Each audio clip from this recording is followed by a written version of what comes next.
Je souhaite que nous donnions à notre reconnaissance un ancrage solide dans la loi, que l'on accorde aux agents publics décédés dans des circonstances exceptionnelles au service du bien commun un statut spécifique, celui de mort pour le service de la République, qui permette à leurs fils, à leurs filles, de devenir des pupilles de la République.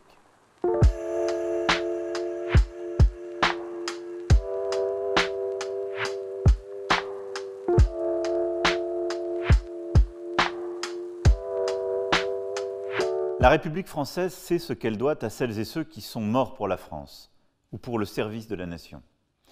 Aux militaires tombés au combat pour la défense de la patrie, aux femmes et aux hommes engagés au quotidien pour notre sécurité et qui sont tués parce qu'ils incarnent la France, la République accorde un statut particulier. Et au nom des vies qu'ils ont sauvées, elle prend sous son aile les vies qu'ils ont données. Elle apporte à leurs orphelins un soutien matériel, un soutien moral, pour les aider à se relever, à grandir, à choisir leur voie, à construire leur vie.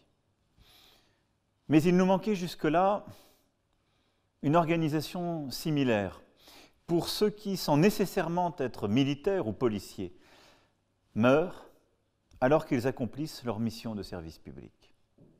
Car leur don de soi, leur abnégation quotidienne peut parfois aller jusqu'au tribut suprême. Lorsque des citoyens sont emportés dans une opération de secours, alors qu'ils s'entraînent pour défendre la France, ou parce qu'en pleine pandémie, ils prennent soin de la vie des autres, nous avons le devoir, là aussi, de reconnaître qu'ils ont porté la solidarité jusqu'au sacrifice. Leur engagement nous oblige en retour, par-delà leur mort. Je souhaite que nous donnions à notre reconnaissance un ancrage solide dans la loi, que l'on accorde aux agents publics décédés dans des circonstances exceptionnelles au service du bien commun un statut spécifique, celui de mort pour le service de la République, qui permette à leurs fils, à leurs filles, de devenir des pupilles de la République.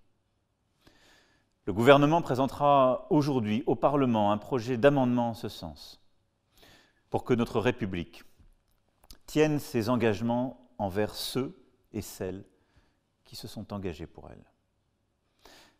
C'est un acte de justice, de fraternité. La dette et l'hommage de la France à l'égard de ceux qui l'ont servi jusqu'au bout.